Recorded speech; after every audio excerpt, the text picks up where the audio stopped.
Hey everyone, Meg here. I'm here with Tracy O'Shea, a really good friend of mine. So I recently talked about my experience with Function Health, and then I talked about my experience working with Tracy O'Shea of the California Center of Functional Medicine to go through with their functional medicine blueprint, which we'll get into shortly, to do a deep dive on my Function Health results, where we tested over 100 biomarkers with two lab tests where we tested both blood and urine samples. So, hey, Tracy, tell us a little bit about yourself, about CCFM and the Functional Medicine Blueprint. Hey Meg. Yeah, thanks for having me. I like to nerd out on all things health. So I'm just really excited to dig in and just, provide information for people. That's really a lot of what we are here to do is to impact the health of others. And me, myself, I have been practicing for almost 15 years as a nurse practitioner. And I grew up, with a chiropractor for a father. And there's some influence there around just what it is that we want from our healthcare. And I knew going into health that I really wanted more than kind of what the traditional model had offered. So that was kind of my journey. I started in pain management and then, have been doing functional medicine for the past 13 plus years. And the California Center for Functional Medicine, I've been there for also quite a while, 10 plus years. I'm the medical Wow. director of the practice, and we specialize in just a wide variety of things. We treat patients from people who are just trying to optimize their care and just kind of check all the boxes, make sure they're putting their best foot forward, all the way up to really dealing with people who are suffering from chronic illness, from Lyme disease, tick-borne disease, mold burdens and mold illness. We do hormone replacement therapy, autoimmune conditions. It's a wide variety of things and services that we offer. So it really kind of runs the gamut. And they've been open for about 15 years as well. And so it's been really great. We are able to provide virtual appointments, to people within the United States. And that has also really allowed us to expand our ability to treat and help people. I love that. I love that. Thank you for sharing that. And my experience so far has been amazing, and I'm excited to, continue on with this journey. For the people who are new to this sort of approach, can you just share a little bit more about what functional medicine is and how you would explain the difference in approach? Yeah, so I think that this is not to demonize conventional or traditional medicine by any means. Like, there's a place for it. And listen, if I'm in a car accident or I have an acute injury, like, heck yes, like I Yeah. want to know that that system exists. And I think they're good at that. But I think what we have quickly come to realize, especially over the last, well, maybe slowly, over the last 10, 15 years, is that the traditional model just really isn't equipped to deal with chronic illness and longevity and preventative medicine. And so functional medicine has really tried to fill that gap and void by this kind of root cause approach. Like, what's at the underlying reason of why you feel the way you're feeling, and addressing and identifying those things before they actually become a problem. And then Mhm. it's almost too late. And then personalized medicine. There's kind of that part to functional medicine that helps personalize those recommendations and those treatments and the evaluation based off who you are as a person and your history and where you came from, the symptoms that you're having. Like I said, conventional medicine's great, but we kind of have gotten stuck in this old way of pill for symptom, or, oh, here's this thing for your disease that has already happened. And, we could Yeah. have maybe 10 years ago prevented that from even happening. So it's just this kind of different approach altogether, systems based, root cause, personalized approach to medicine.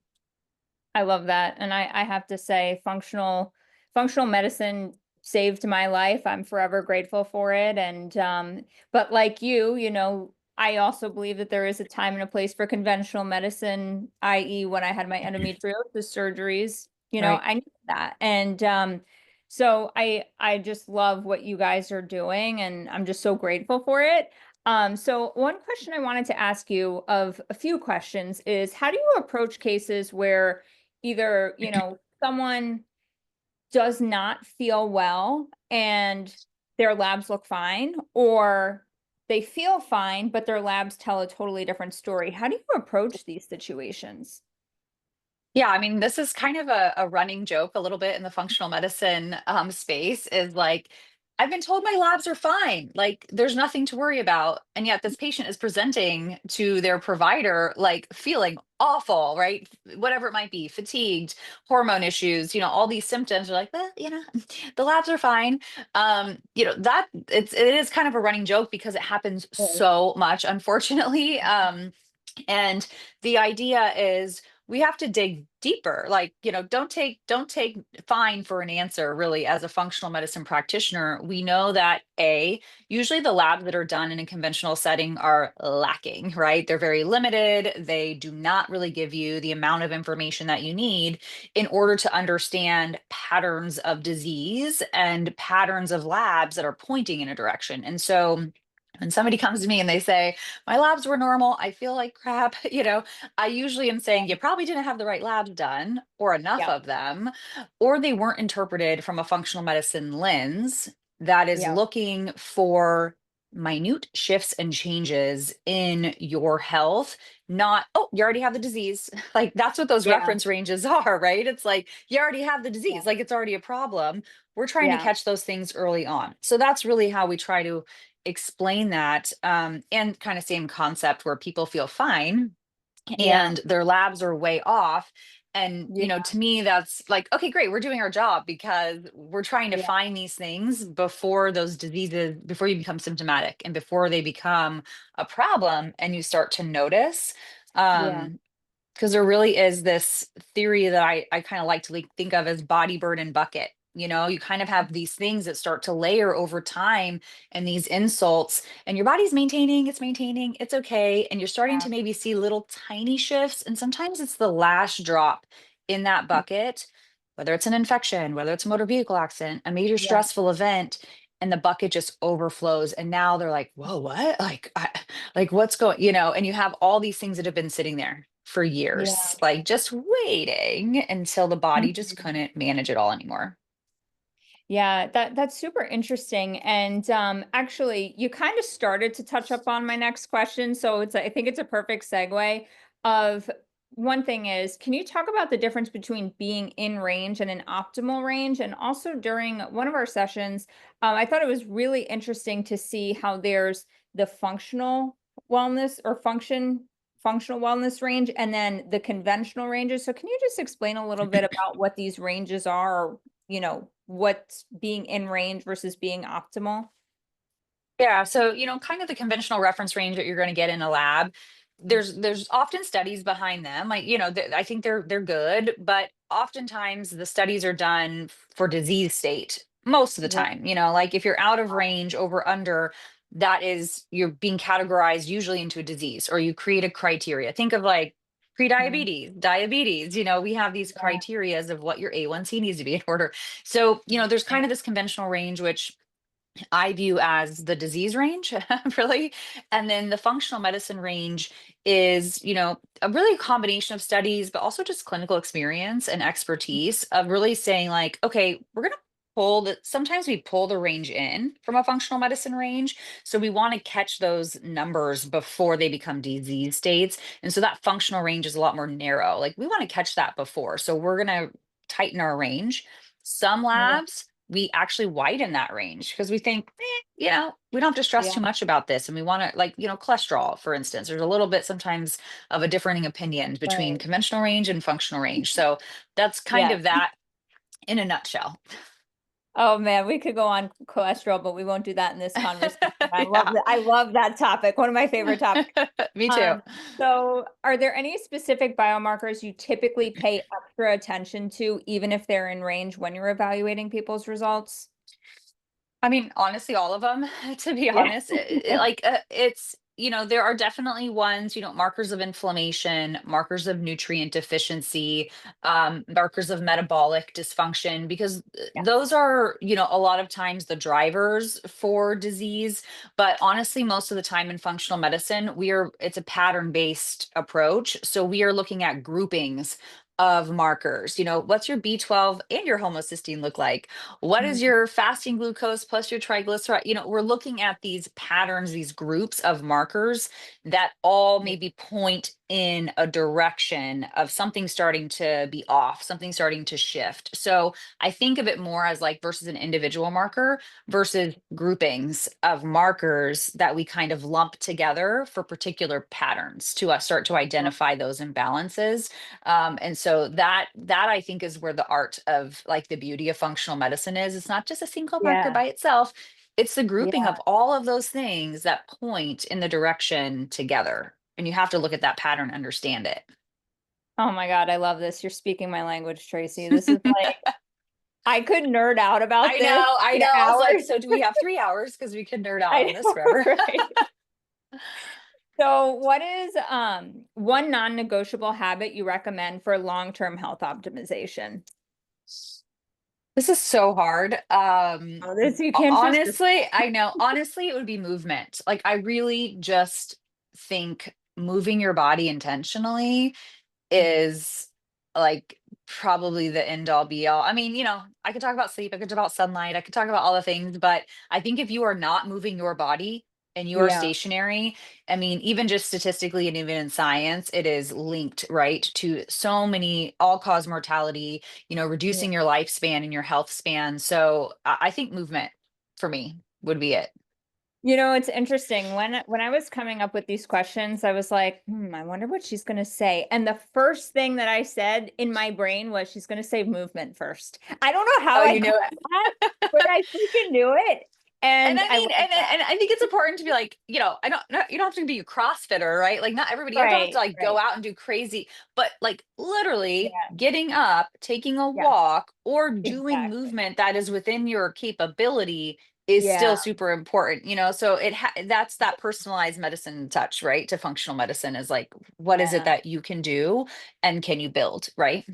Yeah, I love that. I love that. That's amazing. Now I guess another similar type question was are there any health trends or supplement trends or wellness routines that you think are overhyped or underrated?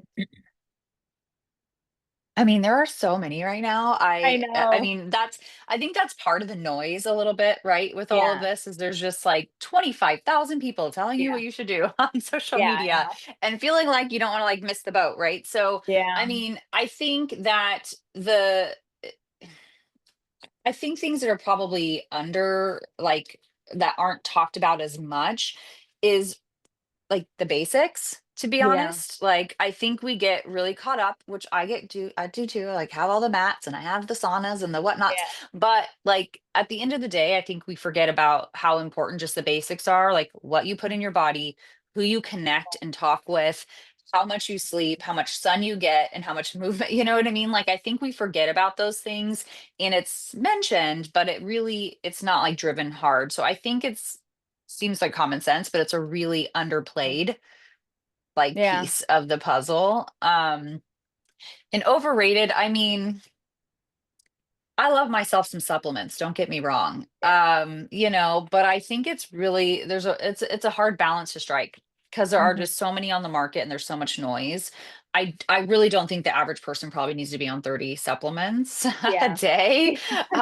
If you Like are, Brian Johnson. yeah, I mean, I get it, but there's this Yeah, balance that we're trying to, and I think if you're targeting yeah, something, if you're treating something, if you are actively in process, then okay, it's going to be a different thing. But I do think it can be a little noisy and a little hard to sort through like what you really need to be on, which is yeah, why I like labs and why I like people to do this functional blueprint is yeah, because you can have more targeted recommendations for deficiencies. If you're yeah, overdoing it on something, like save your money, you don't need it. Like you're doing fine, yeah, And so that is that other piece is being able to like do intentional supplementation. I think yeah. that is the part that's most important.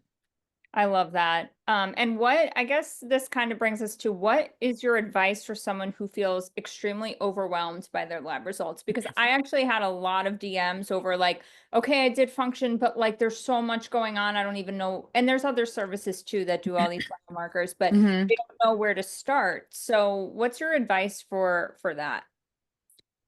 I mean, come see me. Come Yes, see the exactly. practice. That's No, my no. advice. I'm like, I know I my mean, advice. Sure. It is hard. It's a lot. I mean, I guess, there's AI, so you could do that, but I think that's a little Yeah. tricky, right? And there's not going to be nuance, but um Mhm.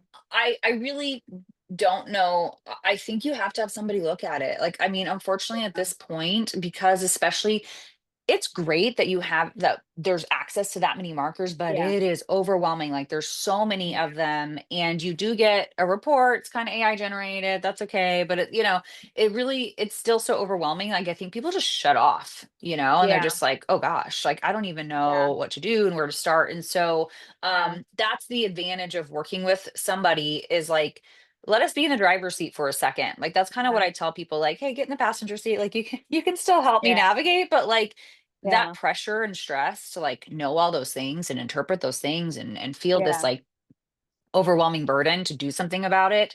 It's Yeah. nice to have somebody in the driver's seat and to help guide you. So I wish I had like a really great simple answer, Yeah. but I just think the answer is to work with somebody, Yeah. who know in some capacity, who can just kind of help you navigate it, even if it's just the beginning parts of it.